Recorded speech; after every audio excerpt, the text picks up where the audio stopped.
Hey, good morning. Happy Saturday. Renee Johnson here, the Power Zone coach and author of Leaving Your Comfort Zone. You can see Marty, my little girl, is with me. Hi. We just finished a hike.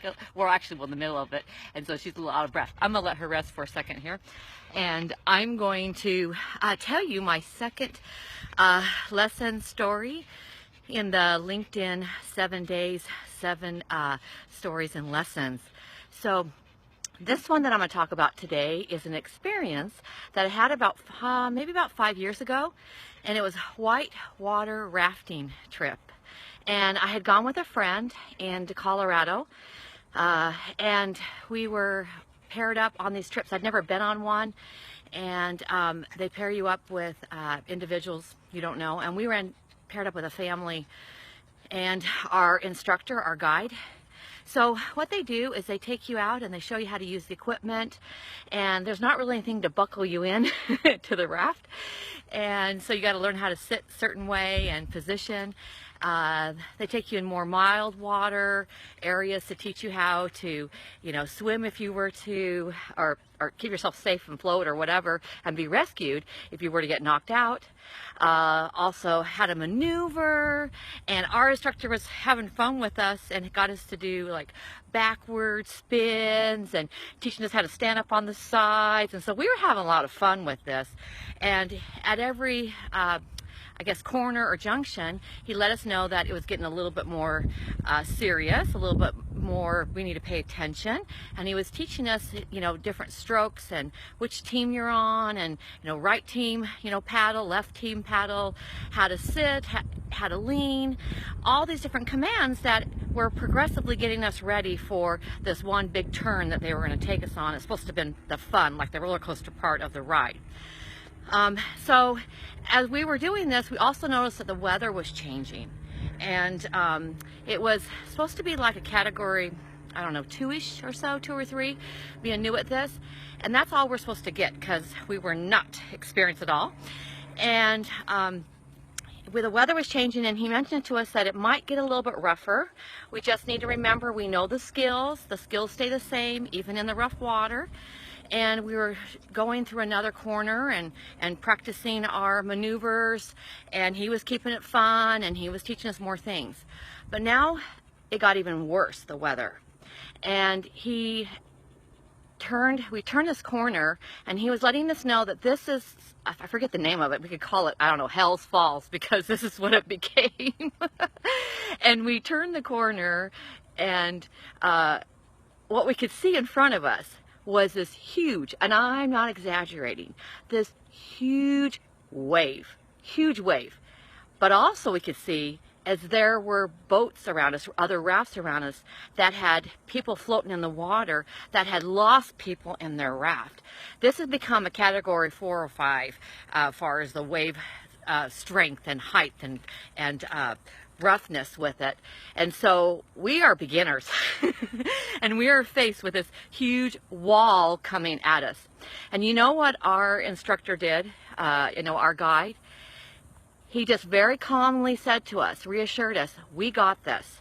And we are going to use the same exact principles, same exact strokes. I want you to not look at the wall. I want you to listen to my voice. And as we were listening to him, we all looked up because the wave had this boat that was just in front of us going up it. And we watched, must have been like 8 or 10 people in this raft. We watched how this boat went up, and it turned sideways, and it flipped, and everybody in that boat got washed out, and we were next. So we were a little scared, and our confidence level here was not what we, so I'm going to switch my hand here, was not what, probably not that great. Anyway, he said again, don't look at the wave, just listen to his voice. And so we tied our feet in, or stuck them underneath the little railings there. We got our oars in our hands. We all positioned, and we listened to every single instruction he gave us. And we went up that stinking dangerous high wave, and I didn't look at it and just listened and right, left, lean, whatever, and all of a sudden we got over the top of that wave, yelling and screaming happy and sliding down the other side. But on the other side were tons of people floating in the river, so now it became a rescue mission. It was pretty crazy, pretty hairy. But we got involved in that and helped with that, and at the end celebrated with our leader and thanked him so much for getting us out of it in a very safe way. So this is a leadership lesson, really, if you think about it, that he, as our leader, our guide, took time to teach us the steps we needed to take in a way that made it easy, made it fun, made it to where we wanted to listen to him, we were engaging, we believed in him, he was relating with us on the same level, wasn't trying to make us feel insubordinate at all. He was really partnering with us. And as each stage of the way in this adventure, you know, he reassured us as he challenged us more and he added more to it. And when it got to the really tough time, because he'd built this relationship with us, this trust with us, we listened.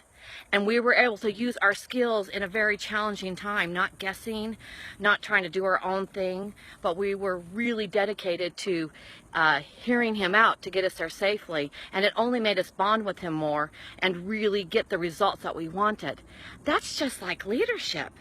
We have to make sure that we are taking time to have our voice be strong and inspiring, and that we're able to lead change in the easy times, in the medium times, and definitely when it's harder, in a way that inspires people to want to follow us. So they want to listen to our voice, that they want to really, when it gets tough, really draw from you the strength and courage you have to be able to get through those difficult times. And that is huge. When I go into companies and work with teams, one of the key things that's missing is having a leader that they can communicate with, that they feel like they can give feedback to, and that it's a team effort, you know? It's not just follow the leader and too bad, so sad. It's truly a partnership that happens and investing in your team. So that's my quick tip. I'm going to end it because I don't want to get too long, but make sure that you are using a strong leadership voice so that you can get over that big wave with your team, and they're going to celebrate success with you, and they're going to want to get on to the next wave with you. Okay? Have a happy Saturday. Renee Johnson.